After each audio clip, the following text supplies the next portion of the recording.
টানা ১২ দিন মৃত্যুর সঙ্গে লড়াই করে হার মানলেন যশোরের মেধাবী এইচএসসি পরীক্ষার্থী সুমাইয়া সায়া। বুধবার দিবাগত রাত ১২টায় ঢাকার একটি হাসপাতালে মারা যায় সায়া। চিকিৎসাধীন অবস্থায় হাসপাতালের বেডে কাতর ছায়া বলেছিল, আমি পরীক্ষা দিতে চাই, কিন্তু জীবনের পরীক্ষার কাছে হার মানতে হলো। সায়ার বোন মিতু জানান, গত ২৫ জুলাই দুপুরে যশোর শহরের দড়াটানা থেকে রিকশায় করে খড়কিতে বোনের বাড়িতে যাচ্ছিল ছায়া। পথে হঠাৎ বৃষ্টিতে ভিজে যাওয়ায় সামনের পলিথিন নিজের পায়ের নিচে গুজে দিতে গিয়ে নিচু হয় ছায়া। তখন ওড়নাটি রিকশার চাকার সঙ্গে পেঁচিয়ে যায়। কয়েক সেকেন্ডের মধ্যে সেটি তার গলায় ফাঁস দেয় ও ছিটকে পড়ে যায় রিকশার পাদানিতে।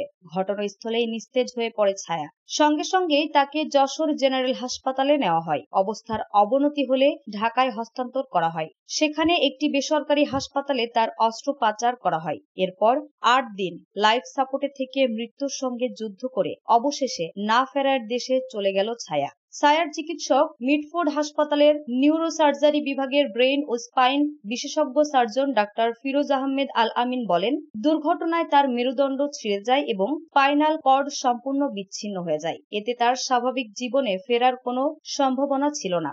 অস্ত্রোপচারের মাধ্যমে তার মেরুদণ্ডের হাড়গুলো সংযুক্ত করা হয়, তবে স্পাইনাল কর্ড ছিঁড়ে যাওয়ায় তা আর জোড়া লাগানো সম্ভব হয়নি। অপারেশনের পর প্রথমে শ্বাসকষ্ট শুরু হয়। অবস্থার অবনতি হলে ২৯ জুলাই রাত ১টার দিকে তাকে লাইফ সাপোর্টে নেওয়া হয়। শেষ পর্যন্ত তাকে আর বাঁচানো সম্ভব হয়নি। ভাই শিমুল ভুইয়া বলেন, শুরুতে ঢাকায় সরকারি কয়েকটি হাসপাতালে ছায়াকে নিয়ে গেলেও বেড নেই অজুহাত দেখিয়ে ভর্তি নেয়নি। নিউজ ডেস্ক, দৈনিক রানার।